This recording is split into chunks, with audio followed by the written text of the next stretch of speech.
in cambio di ospitalità e cibo, il microbioma ci dà in cambio delle cose che ci permettono di stare sani, se ci prendiamo cura del microbioma. Se non ci prendiamo cura del microbioma, ne paghiamo le conseguenze.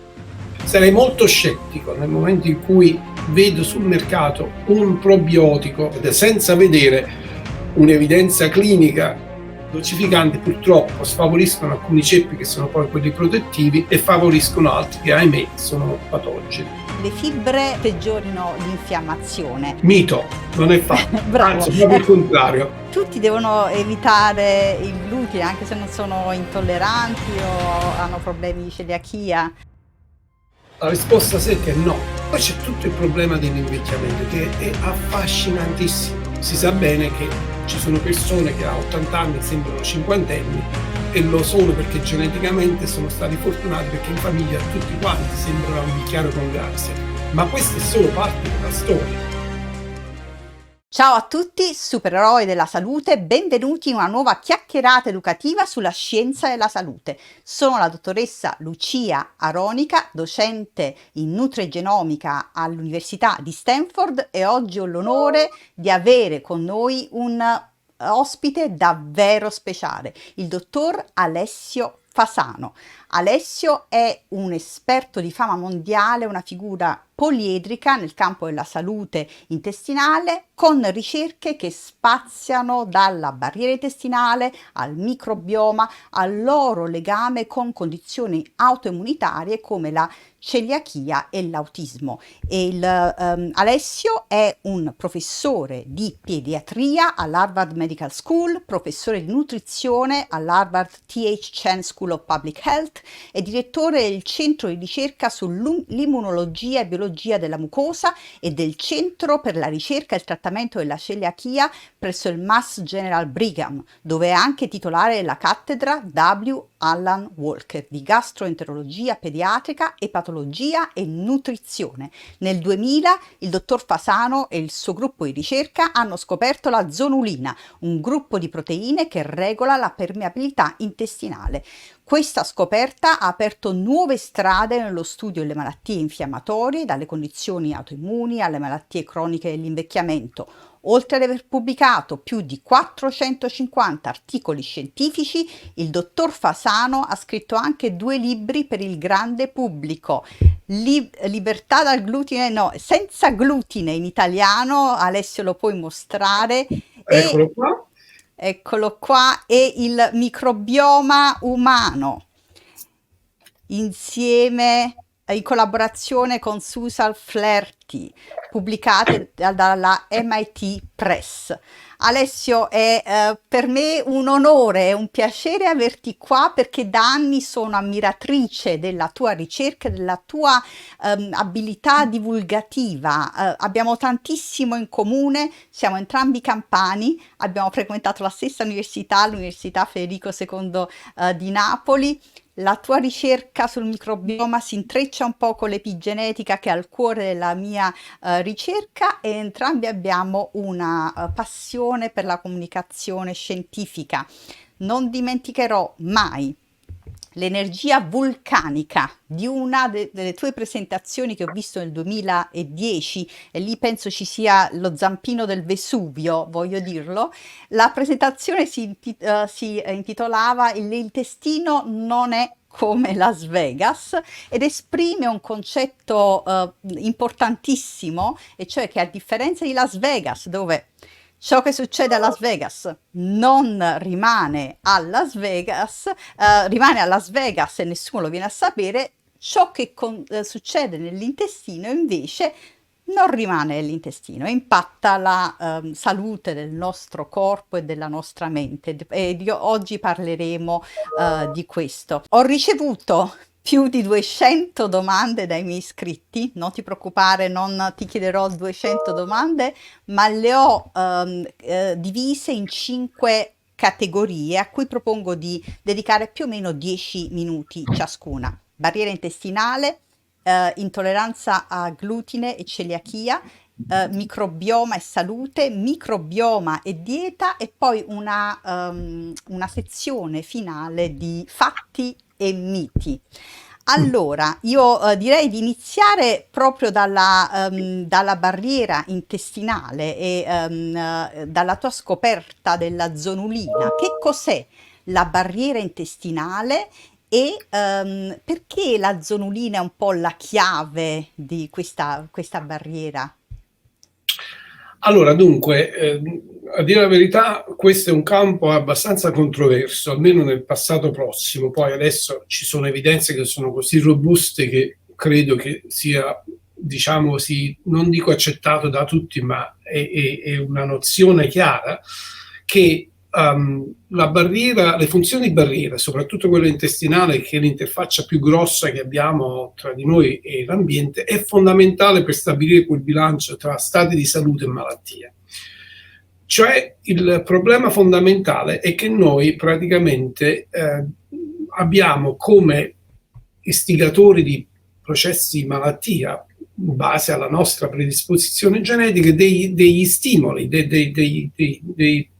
molecole che istigano il sistema immunitario a combattere. Quando combatti hai, diciamo, un danno collaterale, che è l'infiammazione, che è poi il comune denominatore di tutte le malattie dell'essere umano. E ovviamente Madre Natura, in modo saggio, ha creato delle barriere. Quella più ovvia che vediamo è quella della cute, no? Che se sono integre ci proteggono. Sappiamo benissimo che ci può succedere se abbiamo un taglio della cute.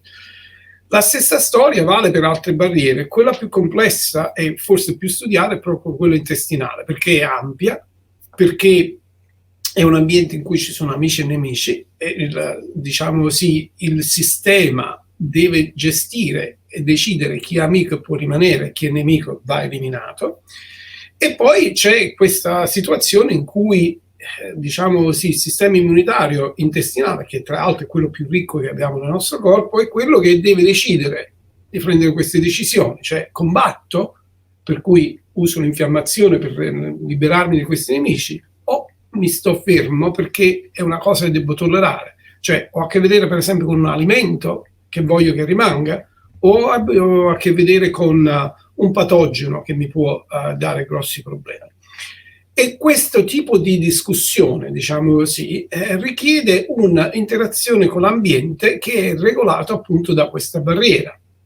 Nel passato, poiché concettualmente è anche ovvio pensare che è meglio lasciare tutto fuori, quindi ci vuole una barriera solida, pensavamo che questo monostrato di cellule che copre l'intestino fosse, diciamo, saldato da una specie di cemento tra una cellula e l'altra, per cui niente passa. E tutto quello che entra nel corpo deve passare attraverso la cellula. A fine degli anni '80 un gruppo giapponese scopre che esistono invece delle strutture molto dinamiche che si chiamano giunzioni serrate o in anglosassone tie junction, che sono una specie di porte fondamentalmente sempre chiuse, ma che proprio perché sono porte c'è la possibilità di aprirle se dovesse essere necessario farlo. E diciamo così, con gli anni viene fuori sempre più una evidenza di una sofisticazione, di una ridondanza di queste strutture, il che significa che biologicamente sono molto importanti, perché quando c'è ridondanza significa che quella funzione è importante. A fronte di tutte queste scoperte dell'esistenza di queste strutture, una informazione che mancava dice chi le gestisce, chi apre questa porta, dov'è la chiave? E questo è stato il nostro contributo, perché la zonulina è una specie di chiave che ti apre la porta quando è necessario aprirla. E come succede sempre in fisiologia, quando lo spingi ai limiti vai nella patologia. Quando produci troppo zonulina e quindi lasci questa porta aperta per troppo tempo, crei condizioni che ti portano allo stadio di patologia. Dipende da chi sei dal punto di vista, diciamo così, biologico e genetico. Puoi sviluppare malattie che spaziano tra malattie di neurosviluppo come l'autismo che stavi menzionando prima, a malattie, diciamo, autoimmunitarie come la celiachia, il diabete, eccetera, eccetera, o neurodegenerative come l'Alzheimer, il cancro, l'invecchiamento, eccetera, eccetera. Quindi, diciamo così, questa zonulina è stata oggetto di quasi 1000 pubblicazioni da una varietà di gruppi nel mondo che l'hanno collegata a queste serie di malattie infiammatorie croniche. Interessantissimo. Io ho ricevuto una domanda in particolare con l'associazione con condizioni autoimmuni come la tiroidite di Hashimoto, vitiligine, psoriasi, sclerosi multipla, morbo di Crohn e anche, diciamo, allergie che non sono autoimmuni, ma diciamo, hanno dei meccanismi collegati. Tutte queste condizioni sono collegate a una aumentata permeabilità intestinale? Eh beh sì, questo è stato dimostrato in modo indipendente da diversi gruppi. Il loro comune denominatore, ripeto, è l'infiammazione, e le prime che hai menzionato, come la tiroide di Hashimoto, la vitiligine, la psoriasi, sclerosi multipla e morbo di Crohn, sono tutte autoimmunitarie. Quelle allergiche hanno un differente tipo di meccanismo, ma hanno lo stesso tipo di problema, cioè come io sviluppo un'allergia a qualche cosa, se questa qualche cosa io non la vedo, e per vederla deve entrare nel mio corpo, e quindi ci deve essere un problema di barriera che non mi funziona più. E ripeto, ci sono evidenze abbastanza robuste adesso che da osservazione diventano meccanistiche, e che tutte queste condizioni che tu hai menzionato nella domanda di uno dei tuoi ascoltatori sono state dimostrate essere associate a una perdita di funzione di barriera. Interessantissimo. E quali, quindi definiamo questo concetto di intestino permeabile, perché il termine intestino gocciolante può essere fuorviante, un po' abusato. Quindi che cos'è? Quali sono le cause e la diagnosi? Quali sono i test e le possibili terapie? Queste sono domande interessantissime, molto pertinenti e che purtroppo hanno risposte ancora vaghe. Allora, innanzitutto, la perdita di funzione di barriera sembrerebbe essere uno dei 5 pilastri per cui ci si ammala. I primi due, che c'erano noti da parecchio e che abbiamo sempre considerato necessari e sufficienti, sono la predisposizione genetica, cioè tu devi essere predisposto a una certa malattia, e per questo motivo, per esempio, l'Hashimoto ricorre nelle famiglie perché c'è predisposizione genetica, e l'esposizione a un fattore ambientale istigante il processo autoimmunitario o infiammatorio in generale. A questi due se ne sono associate altre tre. Una, infatti, è la perdita di questa funzione di barriera. Questi due mondi sono segregati da queste barriere, quindi non si vedono, però se è una perdita di barriera si incontrano. Il quarto, perché stiamo parlando di malattie infiammatorie, è un sistema immunitario che diventa iperbelligerante, e il quinto è questo microbioma di cui parleremo dopo, credo, che è questo ecosistema che ovviamente ha un grande impatto, soprattutto epigenetico, che è la tua materia, per decidere se, come, quando e perché alcuni geni vengono messi in moto e si parte dalla predisposizione genetica alla malattia conclamata.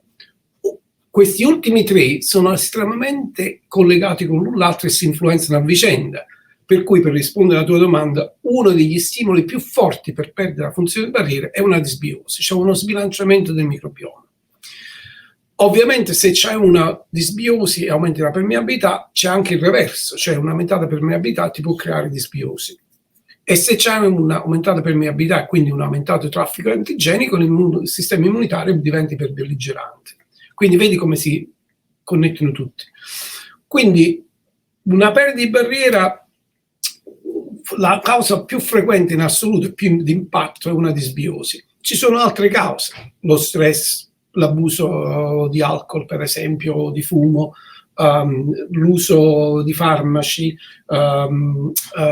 ovviamente esistono anche degli stili di vita che, per esempio, un'igiene del sonno non fisiologica, eccetera, eccetera, hanno tutto un impatto negativo sulla funzione barriera. L'abuso di steroidi, diciamo sì, farmaci antinfiammatori non steroidei come l'aspirina. Però i puristi direbbero sì, sì, è vero, però tutto l'imbuto arriva al microbioma, perché tutte queste cose hanno un effetto sul microbioma e quindi fondamentalmente la disbiosi che crea il problema. Un altro stimolo interessante, anche di questo parleremo dopo, è il glutine. Il glutine, che è un misto di proteine che poi sono responsabili dell'istigazione, cioè questo è il fattore ambientale che istiga il processo autoimmunitario della celiachia. Sono proteine un po' strane perché non riescono a essere digerite completamente dai nostri sistemi digestivi, per cui rimangono dei frammenti indigeriti. Alcuni di questi, un paio di questi, sono stati dimostrati ingaggiare uno specifico recettore che istiga il rilascio di zonulina, quindi un'aumentata permeabilità in questo senso. La diagnosi è basata su test che non sono validati, ahimè, perché non abbiamo dei test che io vado dal medico e mi dice mi vedi se sono un intestino impermeabile o meno. Ce ne sono alcuni che sono, diciamo sì, in progresso, noi li usiamo dal punto di vista diciamo sì, di sperimentazione scientifica, ma non sono pronti per una routine clinica.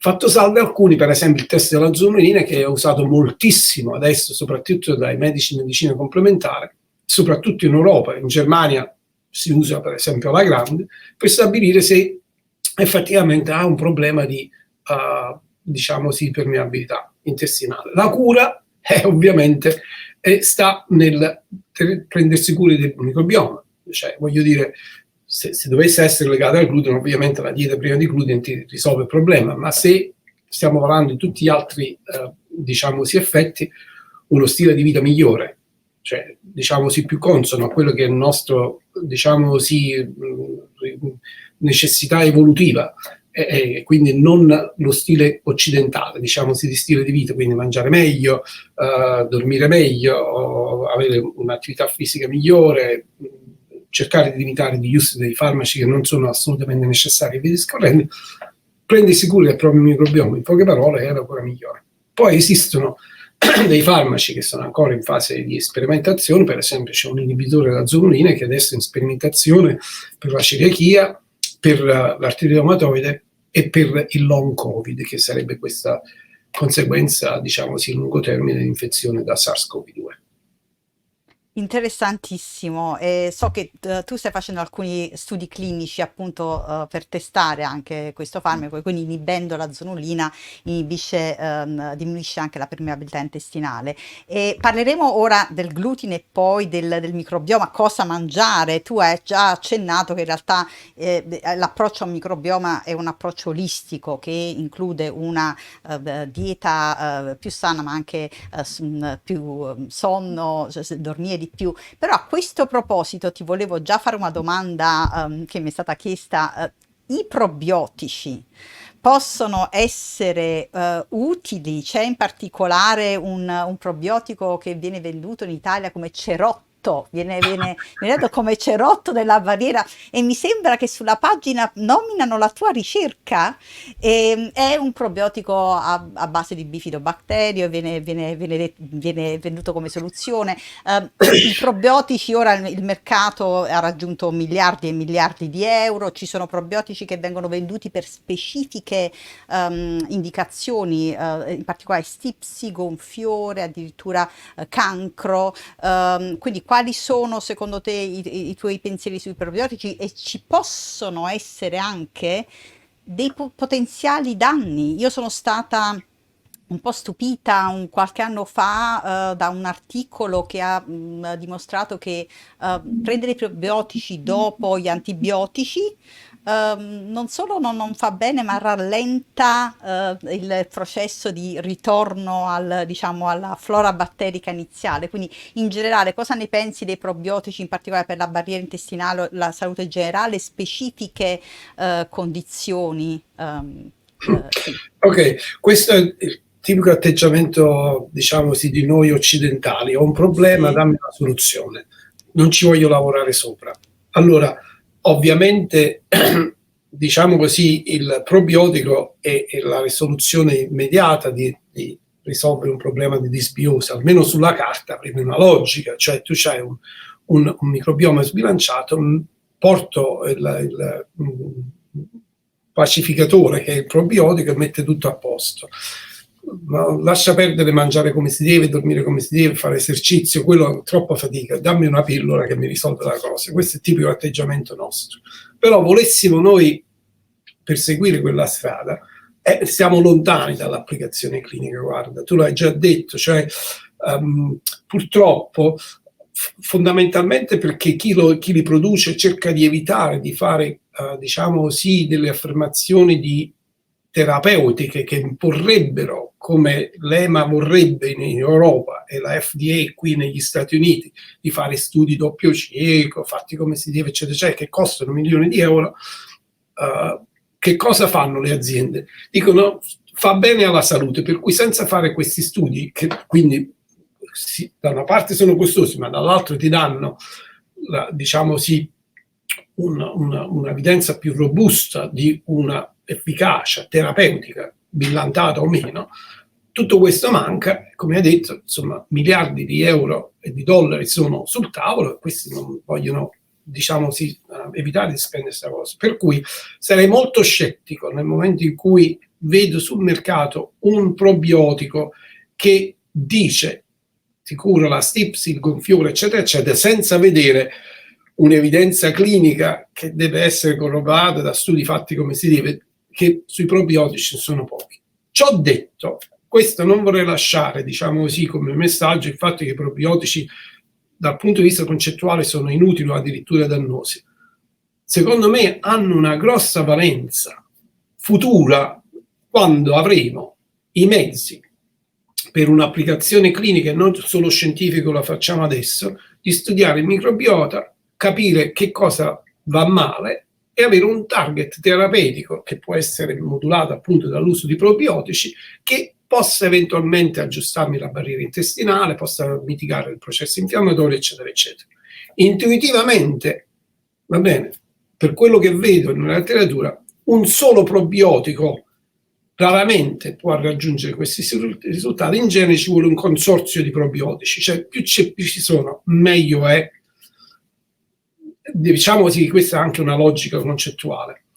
Questa domanda che tu hai ricevuto mi viene fatta spessissimo in clinica e la mia risposta è: se fossi in lei utilizzerei i metodi più naturali possibili fino a quando poi avremo delle formulazioni in mercato che possono rispondere a, diciamo sì, quello che è l'intento clinico.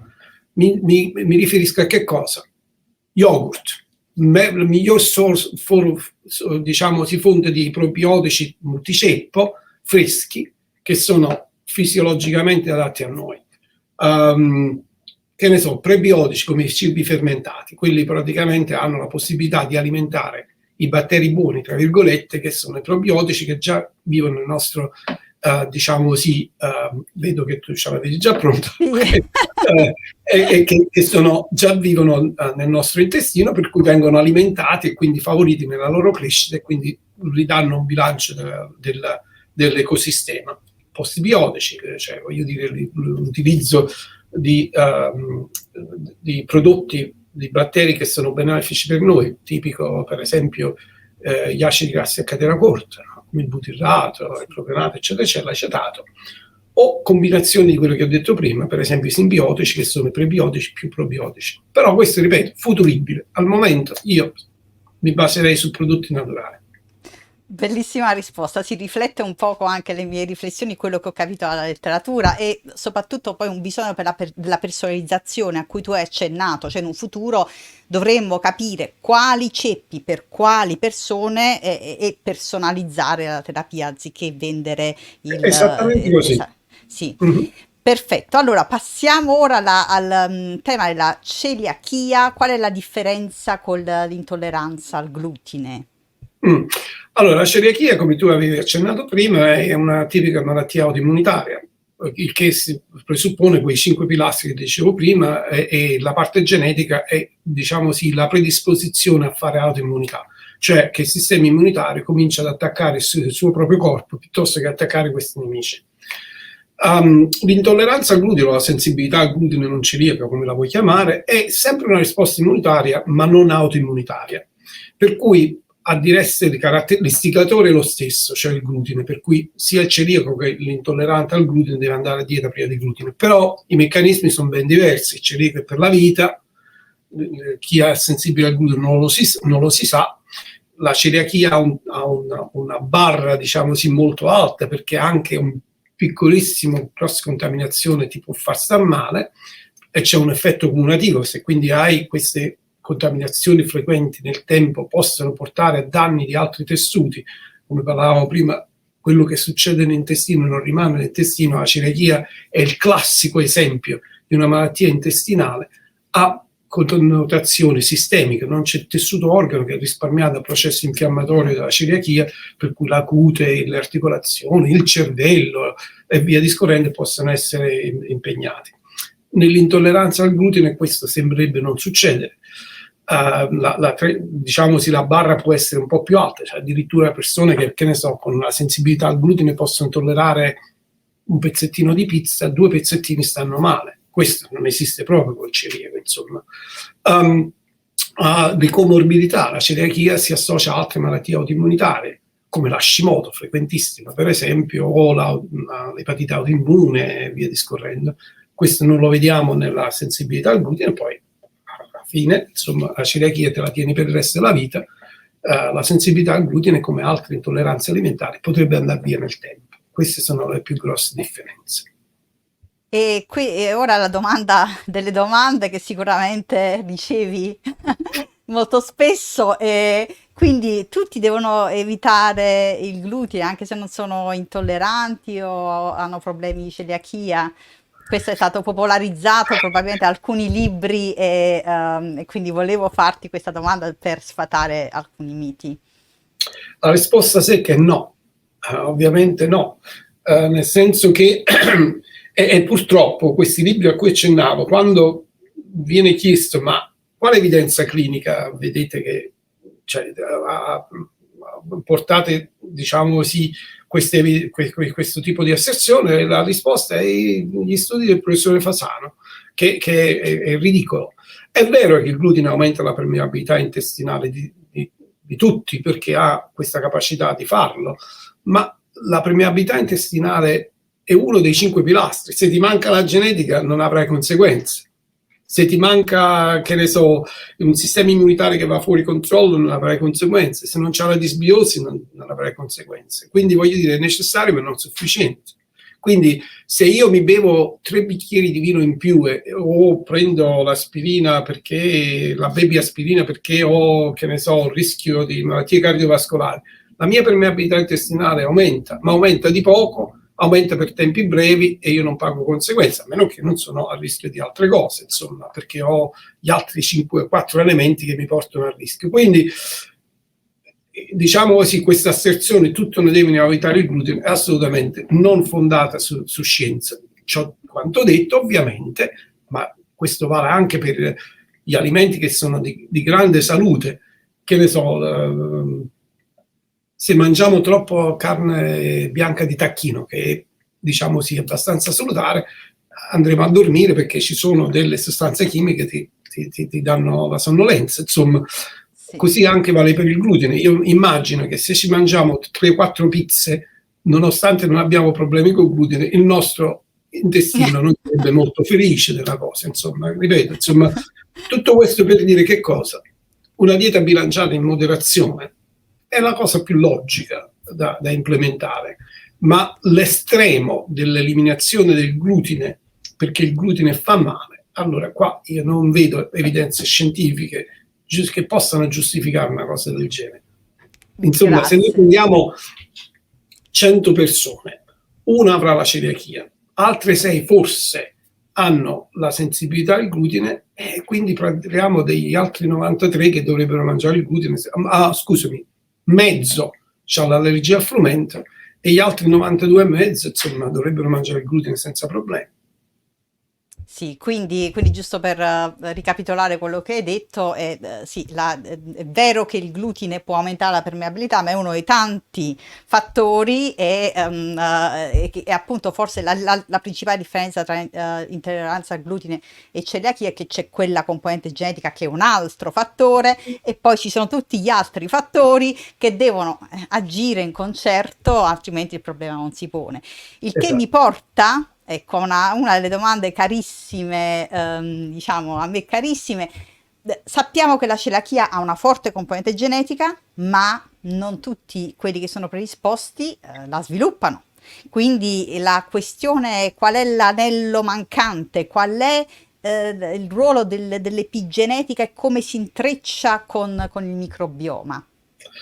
Allora, la celiachia è stata uno degli esempi che ci ha messo in crisi sul vecchio paradigma di quello che è necessario per farsi una malattia, che era genetica e fattori ambientali, necessari e sufficienti. Va bene? Se così fosse, il paradigma della celiachia non si spiegherebbe. Entro nel dettaglio. Se io sono nato con i geni a rischio della celiachia e il mio fattore ambientale riconosciuto, indiscutibile, è il glutine, io dovrei cominciare la malattia celiaca sistematicamente ed esclusivamente quando i due si incontrano, cioè quando il cibo solido viene introdotto nella mia dieta a 6 mesi. Come spiego che gente si sviluppa la malattia a 30, 40, 50 anni? Cioè che per tanto tempo tollera il glutine? La risposta vecchia era perché questa sì, l'hanno cominciata a 6 mesi, ma è stata subclinica per 30-40 anni. Dopodiché alcuni studi nostri, ma anche di molti altri gruppi, seguendo soggetti a rischio perché erano familiari di persone che avevano la celiachia, nel tempo, e quindi seguendo esattamente con i biomarcatori della celiachia, ci si è reso conto che questi rimanevano sani per 5, 10, 15, 20 anni, dopodiché perdevano il lustro della tolleranza al glutine e sviluppavano la celiachia. In genere, guarda, paradossalmente, associato con un fattore di stress. Che ne so, uno stress emotivo, uno stress infettivo, uno stress chirurgico perché avevano fatto una chirurgia, lo stress di un parto, cioè qualche cosa che fosse, diciamo così, l'elemento istigatore di mettere, diciamo così, sopra questa linea, diciamo così, di tolleranza all'individuo e creare i problemi per perdita di tolleranza. Che cosa fosse tutto questo non ci era chiaro. Poi noi, poiché abbiamo sfruttato la celiachia come un modello di autoimmunità unico e avendo la necessità di spostare gli studi sul microbioma da quelli descrittivi, cioè io prendo 100 persone con la celiachia, prendo 100 persone che non ce l'hanno la celiachia, studio il microbioma, lo trovo diverso e concludo, questi 100 si sono fatti la celiachia perché c'è il microbioma diverso. Ma chi lo dice? Potrebbe essere il contrario. Potrebbe essere che poiché c'è l'intestino infiammato, quindi diciamo così, conseguenze di un cambiamento di un ecosistema, il microbioma cambia, quindi la differenza potrebbe essere la conseguenza e non la causa della celiachia, o un epifenomeno. L'unico modo per stabilirlo è seguire nel tempo persone a rischio, possibilmente neonati, va bene? Che così tu vedi prima, durante e dopo che marcia hanno del loro microbioma. E noi abbiamo fatto uno studio che oramai è da più di 10 anni che si chiama CDGEM, che è un acronimo per Celiac Disease Genome Environment Microbiome Metabolomic, in altre parole si chiama la genetica, si chiama il microbioma, la metabolomica, eccetera, eccetera. E abbiamo visto che effettivamente mesi prima della insorgenza della malattia c'è una firma microbiomica che predice chi si va a fare la celiachia mesi dopo e chi no.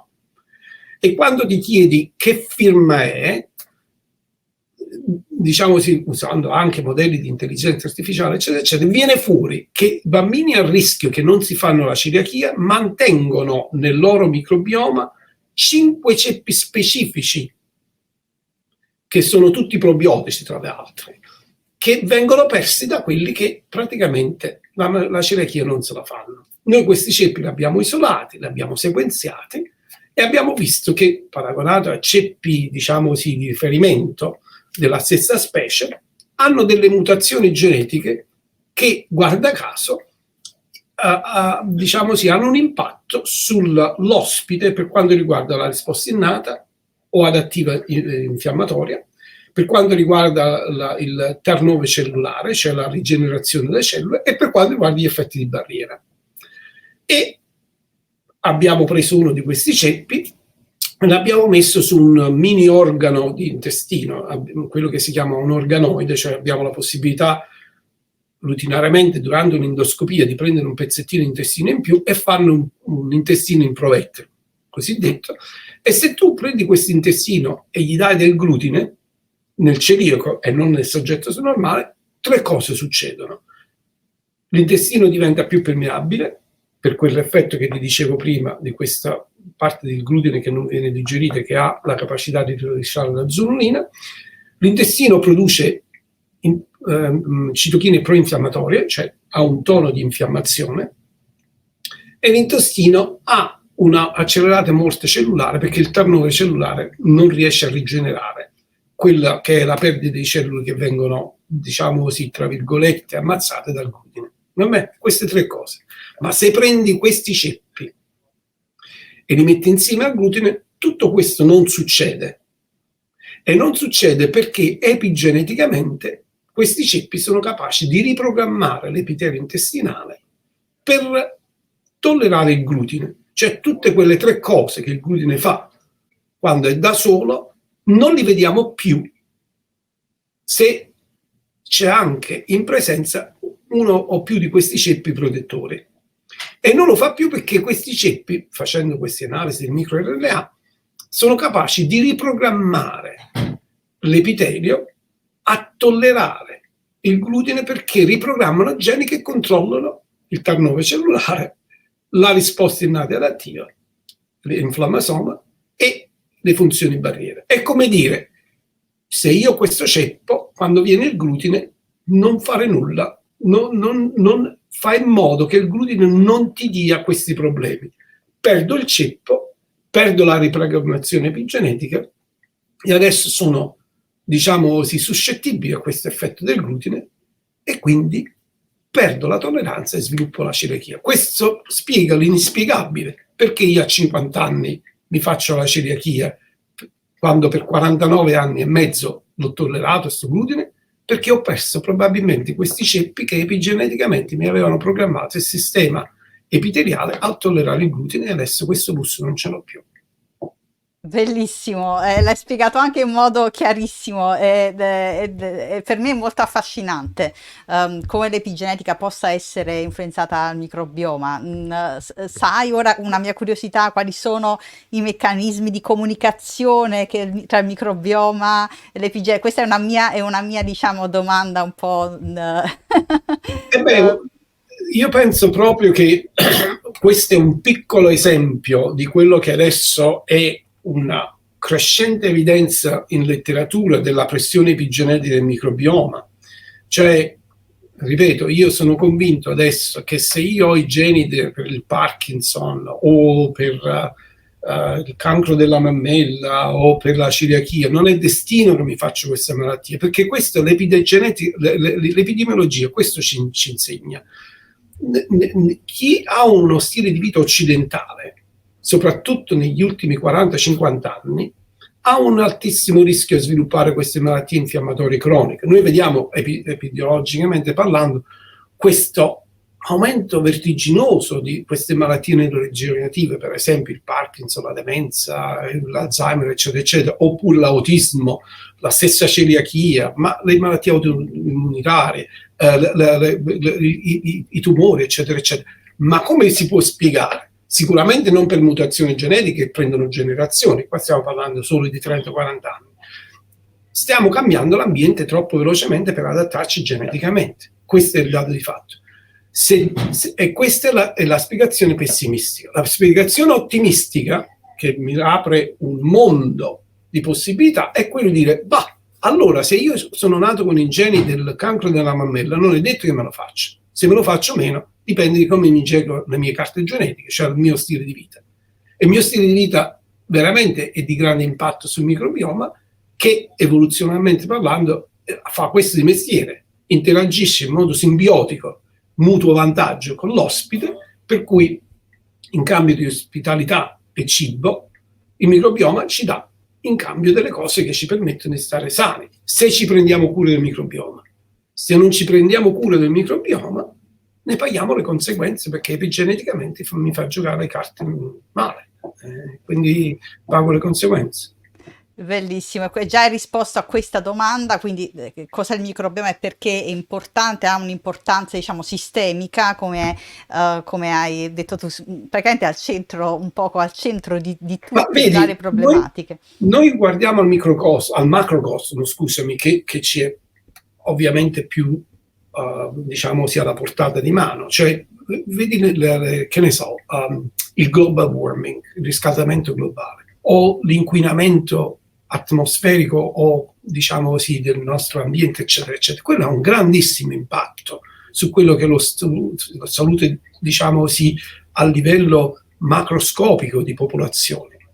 Nel microcosmo succede la stessa cosa. Se io non ho un ecosistema che è, diciamo così, amico con me, in modo simbiotico, e pago grandi conseguenze. Tra l'altro le due cose sono collegate, perché il microbioma mica è stabile, è estremamente dinamico, è un circolo di vita. Voglio dire, se con l'eliminazione delle feci io riporto il mio microbioma nell'ambiente, questo pur deve eventualmente svilupparsi, e poi nelle acque, nei vegetali che mangio, nella carne che mangio, eccetera, eccetera, questo non fa altro che ripassarmi il microbioma ambientale che, se inquinato, se affetto da un sistema in cui io, diciamo così, non mi prendo cura di quello che è il mio ecosistema, pago grandi conseguenze. Questo è il grande concetto di One Health, salute globale, perché noi pensiamo di essere al centro dell'universo, ma siamo una piccola parte di questo circolo di vita dinamico in cui praticamente per il microbioma noi siamo un elemento di passaggio nel quale, se troviamo la quadra per vivere bene insieme, siamo tutti contenti, però se la quadra non c'è, il microbioma giustamente cerca un altro ospite, perché non siamo più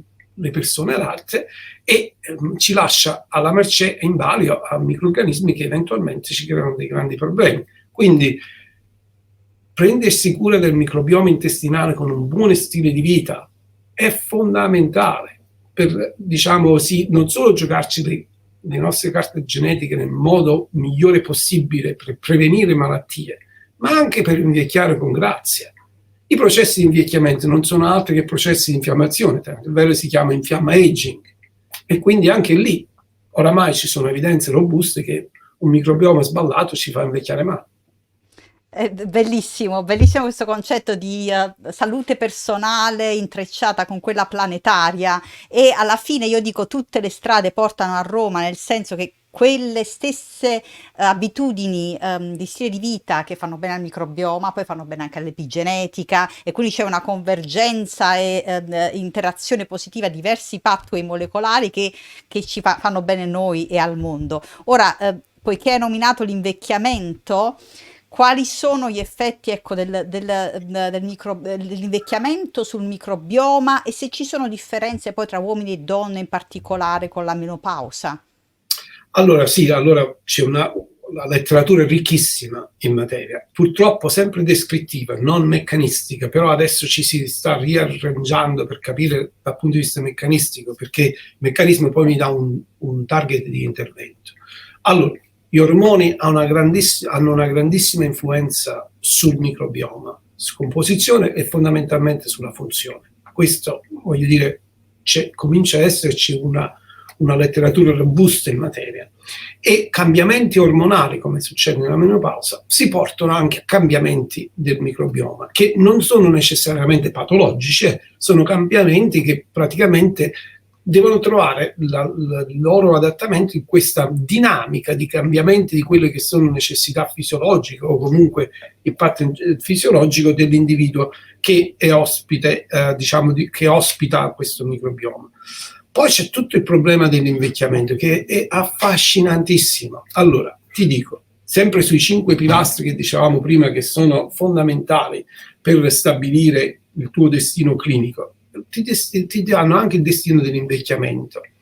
Si sa bene che ci sono persone che a 80 anni sembrano cinquantenni, e lo sono perché geneticamente sono stati fortunati, perché in famiglia tutti quanti sembrano invecchiare con grazia, e sono altri che a 50 anni sembrano molto più vecchi perché appunto geneticamente svantaggiati. Ma questa è solo parte della storia. Che cos'è l'invecchiamento? Non è altro quello sbilancio tra produzione e distruzione di processi metabolici o di cellule, eccetera, eccetera, perché noi, anche se appariamo lo stesso, cambiamo il nostro pabulum cellulare tutte le volte, e quello che è la risultante è la bilancio tra 100 cellule che muoiono e 100 che se ne riproducono. Ma a un certo punto della nostra vita le nostre capacità riproduttive diminuiscono, i processi di danno si accelerano, e quindi questo si sbilancia sempre più fino a quando si arriva all'invecchiamento e poi eventualmente alla morte. Diciamo così, per morte naturale, a meno che poi non abbiamo altri tipi di problemi, eccetera, eccetera.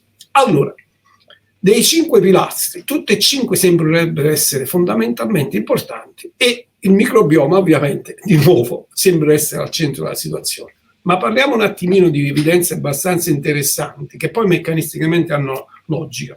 La permeabilità intestinale. Se prendi il moscerino della frutta, vabbè, come esempio biologico, la predizione di quando questo muore non è l'età cronologica, piuttosto quando perde la funzione di barriera intestinale. Quella ti determina esattamente quanto altro campa.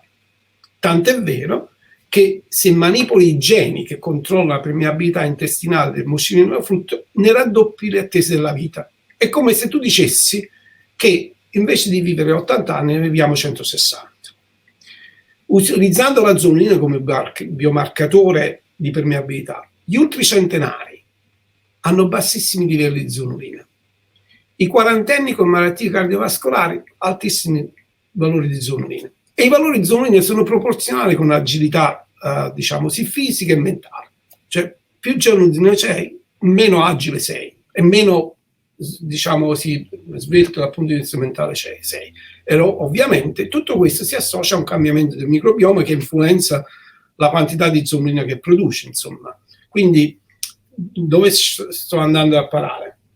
C'è un grandissimo interesse per mitigare la disbiosi che ti aumenta la permeabilità intestinale, che appunto ti istiga processi di infiammazione che ti portano a quello sbilancio, diciamo, di distruzione che non può essere più controbilanciata da una, diciamo così, riproduzione cellulare.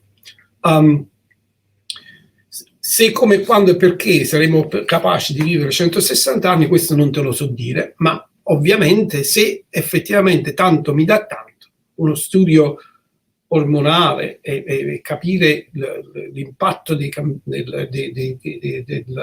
profilo ormonale, quello che mi succede durante la menopausa e fondamentalmente durante l'invecchiamento, mi potrà dare la quadra in modo abbastanza fisiologico di giocarmi di nuovo le mie carte genetiche nel modo migliore possibile, per cui invecchio con grazia. Il goal non è di campare 160 anni, ovviamente, no, il goal è di campare quanto più a lungo possibile in modo indipendente, per non dipendere da altri, non stare su una sedia a rotelle con i tubi nel naso perché altrimenti stai male, ma essere attivo fino a quando il Padre Eterno ci chiamerà nel mondo dei più. Sì, esattamente, aggiungere vita agli anni e non anni alla vita semplicemente. Esattamente così. Allora, qui quindi microbioma al centro della salute e di un invecchiamento sano, diciamo, e ritornando quindi alla disbiosi, abbiamo detto che non è possibile diagnosticare l'intestino permeabile, la disbiosi è una delle cause. Ci sono dei test, ci sono dottori che ora prescrivono il test del microbioma, quanto sono attendibili quei test e soprattutto una volta che hai il risultato cosa fai? Se no, quali sono altri test? La cura già ne abbiamo parlato, quindi un approccio olistico, ma dal punto di vista dei test, questa è un'altra bella domanda, perché effettivamente noi cominciamo a ricevere non più l'analisi delle feci come una volta, ma dell'analisi del microbioma, e ci viene chiesto dal paziente che significa, che faccio. Allora anche qui, diciamo così, abbiamo messo il carro davanti ai buoi, tant'è vero che la Commissione europea ha fondato un progetto in cui ha preso la crème della crème degli esperti mondiali del microbioma, ha detto: scusatemi, ma siamo a livello di poter effettivamente sfruttare tutto quanto che abbiamo investito sullo studio del microbioma per un uso clinico? E se no, che ci manca? E dopo 1 anno e mezzo, 2 anni di ragionamento, abbiamo messo su un, come dire, vademecum di regole del gioco. Vabbè, nel senso che se non si fanno certe cose, il microbioma non può essere, diciamo, interpretato se disbiotico o meno, e pertanto non hai una diagnosi né una cura. Allora, le regole che verranno pubblicate tra poco, senza le quali non si potrà più fare nulla sul microbioma, sia dal punto di vista scientifico che clinico, se non le segui non sei diciamo così, al passo delle cose, sono le seguenti. Innanzitutto, il microbioma deve essere studiato nel contesto di informazioni cliniche senza le quali non lo puoi interpretare. Ti faccio un esempio banale. dei 6.000 studi sul microbioma e malattie pubblicati, diciamo così, che sono pubblicamente disponibili, solo il 50% riporta se questi soggetti prendevano antibiotici al momento della raccolta delle feci. Capirai che se tu prendi antibiotici, questi ti cambiano il microbioma. Come faccio a stabilire se quel cambiamento del microbioma o disbiosi è dovuto alla malattia che tu intendi curare o perché stavi pigliando antibiotici? Altro esempio, meno dell'80% di questi studi riporta che tipo di dieta questi cristiani facevano.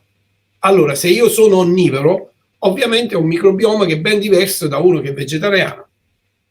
E se io non ho quell'informazione non posso dire se quello che vedo è una disbiosi dovuta alla mia dieta o alla mia malattia.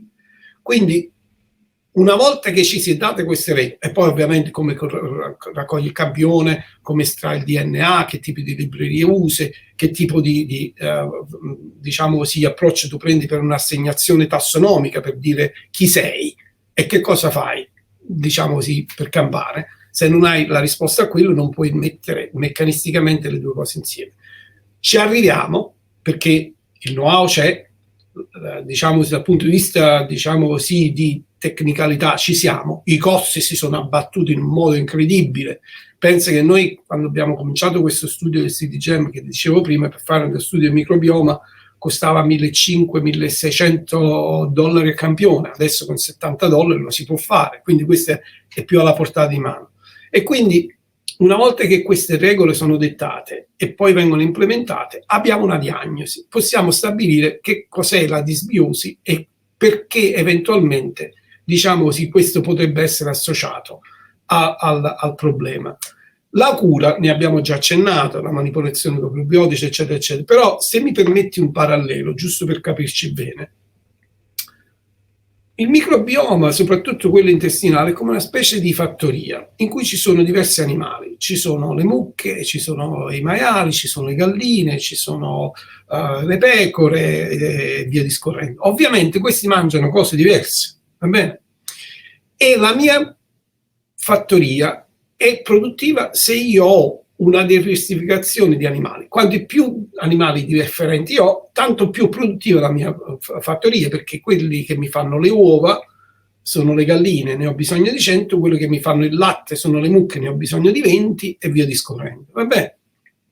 Allora, uscendo dal parallelo, una dieta variegata che sia consone a quella che era dal punto di vista evolutivo il piano, cioè noi quando eravamo cacciatori raccoglitori che facevamo? Mangiavamo un sacco di frutta, verdure, tuberi, noci eccetera eccetera. Perché? Perché stavano là, facili, ce n'era in abbondanza e si mangiava quello fondamentalmente, cioè molte fibre. Carne, certo, ma devi essere un buon cacciatore, te la becchi una volta a settimana magari, insomma, però nel giornaliero la routine mangio più di quelle cose che raccolgo che quello che devo cacciare, perché è più difficile. E questo aveva dettato un microbioma bilanciato con delle specie che erano più abbondanti, cioè voglio più galline, e altre meno abbondanti perché non mi servono tanti mucche, va bene? Oggi, soprattutto se noi affrontiamo, diciamo così, il problema dal punto di vista di stile occidentale, abbiamo completamente rivoluzionato, diciamo così, le proporzioni, quantità, che è sicuramente importante, ma tu mi insegni che adesso c'è l'apprezzamento che la qualità dell'alimentazione è molto più importante della quantità.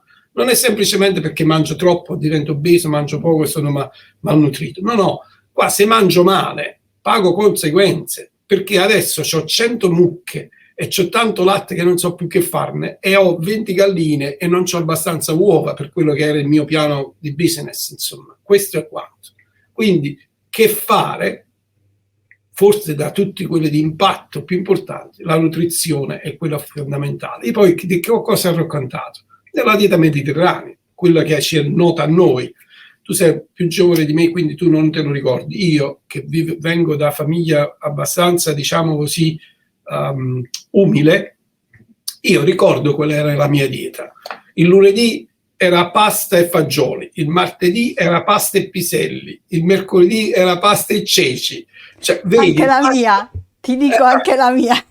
Allora, era pasta con legumi, perché la fonte proteica erano i legumi, e la domenica eventualmente c'era il ragù, hai capito? Ma questa era l'alimentazione.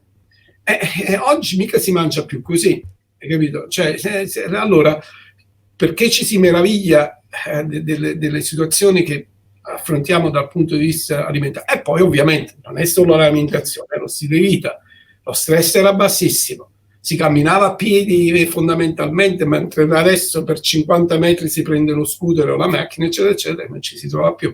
Quindi la cura è, sì, lo vuoi immediato perché non vuoi lavorare, probiotico, simbiotico, eccetera, eccetera, però voglio dire a 360 gradi, perché non solo ti cura la disbiosi, ma ti cura lo stato di salute generale, anche mentale, è quello di uno stile di vita adeguato. Chiudo col dirti con questo concetto, per esempio, che io da quando mi sono spostato a Boston, città in cui i mezzi pubblici funzionano bene, paragonato a Baltimora dove avevo prima, dove non c'erano mezzi pubblici, ho giurato a me stesso di non usare più la macchina, anche perché uno può predicare bene, poi razzola male, voglio contribuire a un ambiente sano, non uso la macchina.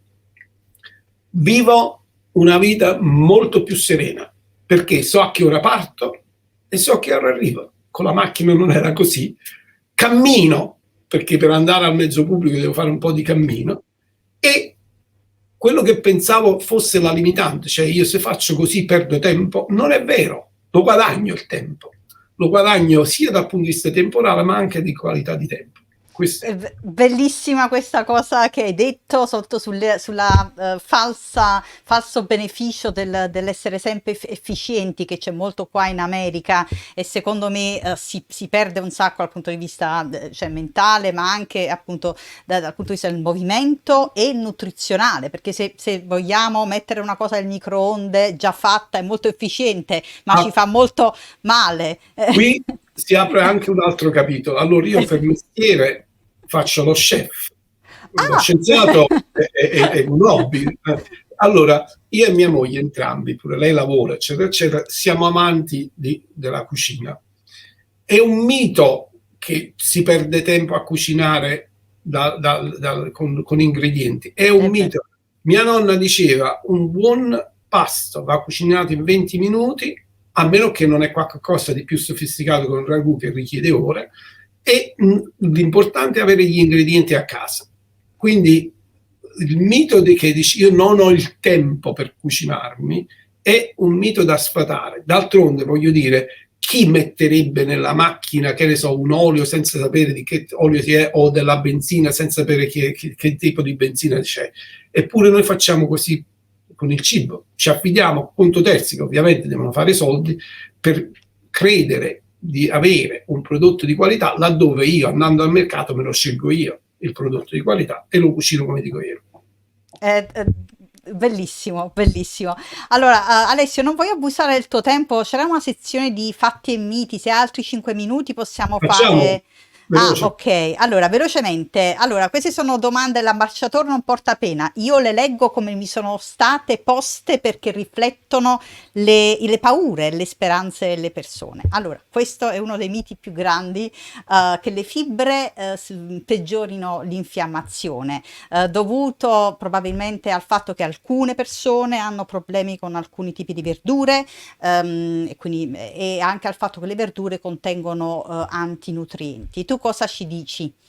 Mito, non è fatto, Bravo. anzi proprio il contrario, perché come appunto dicevo prima, frutta e verdura erano, diciamo così, le basi fondamentali di quello che era la dieta che ha portato ad evolversi, diciamo, per quello che siamo come esseri umani. La grande limitante che abbiamo nella dieta occidentale è un scarso apporto di fibre, ed è uno studio del 2017 ha stabilito che la causa di mortalità e morbidità più importante non è più le infezioni ma una cattiva alimentazione, e tra le cause, se il numero uno è un'alimentazione troppo ricca di sodio, che ti dà l'ipertensione eccetera eccetera, tutte le altre sono associate a scarsa diciamo così consumo di fibre. Siamo al 20% del fabbisogno E senza le fibre non alimentiamo il microbioma senza le fibre non può fare prodotti, diciamo così, di protezione come gli acidi grassi a catena corta, eccetera, eccetera. Quelli che dicono, ha ragione, se prendo le verdure o gonfiore o mal di stomaco, eccetera, eccetera, ci sono persone che hanno specifiche patologie, ma questo non si associa, non può essere generalizzato a tutti noi, c'è proprio il contrario. Esattamente, ci sono persone, grazie mille. Allora facciamo velocemente altri 2 o 3 miti. Allora, l'effetto di diete vegane, carnivore, poi mi è stato chiesto del gruppo sanguigno. Non sapevo Allora, che io fosse. qua purtroppo ho un bias che ovviamente, diciamo così, può essere opinabile. Allora, se io apro la bocca e vedo i 32 denti, mi rendo conto che l'umano deve essere un onnivoro, non può essere un vegano, non può essere un carnivoro, non può essere un vegetariano. Chi ti parla non mangia la carne, ma perché non mi piace, non perché chissà che cosa, insomma. Allora, io sono molto scettico sulle diete spinte per ragioni salutari, per ragioni religiose o per persone, ovviamente rispetto tutti e vanno benissimo. Se dovessimo dire io devo fare una dieta vegana perché è più salutare, la risposta è no. Una dieta carnivora perché è più salutare, la risposta è no. Una dieta X perché ho un gruppo sanguigno A positivo, la risposta è no. Non l'abbiamo queste evidenze, insomma. Anch'io concordo. Poi sì. Ora, l'idrocolonterapia è consigliabile per la salute intestinale? Allora, dunque, no, questa è un'altra domanda interessante che mi viene fatta anche abbastanza spesso. Qua di nuovo stiamo parlando di chi vuole una scorciatoia alla salute. Allora, se io ho una disbiosi, va bene, o la curo con cambiamenti di stile di vita o cambio l'ecosistema. Uno dei modi per cambiarlo è di premere il bottone di reset e quindi praticamente tolgo tutto quello che c'è dentro con l'idrocolonterapia e poi spero che nella ripopolazione del microbioma arrivano quelli buoni. Ma se io continuo a fare lo stesso stile di vita, mangiando una schifezza, essendo stressato, dormendo 4 ore, magari col cellulare sempre acceso che rispondo tra un REM e l'altro del mio sonno, ovviamente quello che si ripopola è un microbioma che non mi sta bene. Quindi direi di no. Ok, le ultime 2 veloci. Dieta personalizzata del microbioma. Ci sono alcune compagnie che vendono test del microbioma, un po' l'abbiamo già detto, probabilmente futuristica. Questo è il futuro, questo è il Sì. futuro. Non abbiamo adesso i mezzi per poterli implementare, ma questo è il futuro. Diciamo così, io sono convinto che nel prossimo futuro useremo meno farmaci e sempre più dieta personalizzata, perché dieta come terapia credo che sia oramai ovvio, se tanto mi dà tanto, se veramente il microbioma mi detta il destino diciamo così clinico, e se è vero come è vero che il microbioma è più suscettibile a una cosa che faccio 3-4 volte al giorno come mangiare, credo che la dieta personalizzata per modulare il microbioma a mio vantaggio è il futuro. Adesso no, queste compagnie che conosco benissimo, che vendono il pacchetto completo, ti faccio il microbioma, in base a quello che viene fuori ti faccio la dieta personalizzata, hanno visione, ma vendono aria di capro in questo momento. Mi piace molto questa domanda. Ok, ora l'ultima domanda, i dolcificanti, quali sono gli effetti sul microbioma? Negativi, purtroppo, soprattutto se utilizzati in grandi quantità, perché hanno, diciamo così, un impatto non proprio nel favorire quella che è la diversificazione del microbioma. Come dicevo prima, quanto più diversificato è, tanto più di salute, quindi tanto più simbiotico è con noi. I dolcificanti purtroppo sfavoriscono alcuni ceppi che sono poi quelli protettivi e favoriscono altri che, ahimè, sono patogeni. Quindi certo, voglio dire, se bevo una bibita con un dolcificante una volta ogni tanto, o il caffè una volta ogni tanto col dolcificante, ci può stare, però hai capito, l'uso e l'abuso frequente del dolcificante hanno un impatto negativo sul microbioma. E tutti, sia artificiali che quelli naturali, eritritolo, stevia. Oddio, quelli naturali un po' meno, però comunque Mm. Va bene, grazie Alessio della tua generosità, invito tutti sì, a comprare il tuo libro e metterò il link del libro e anche il link del tuo gruppo di ricerca e a seguirti sui social. Grazie ancora del tuo tempo. Grazie a te per avermi ospitato. Ciao.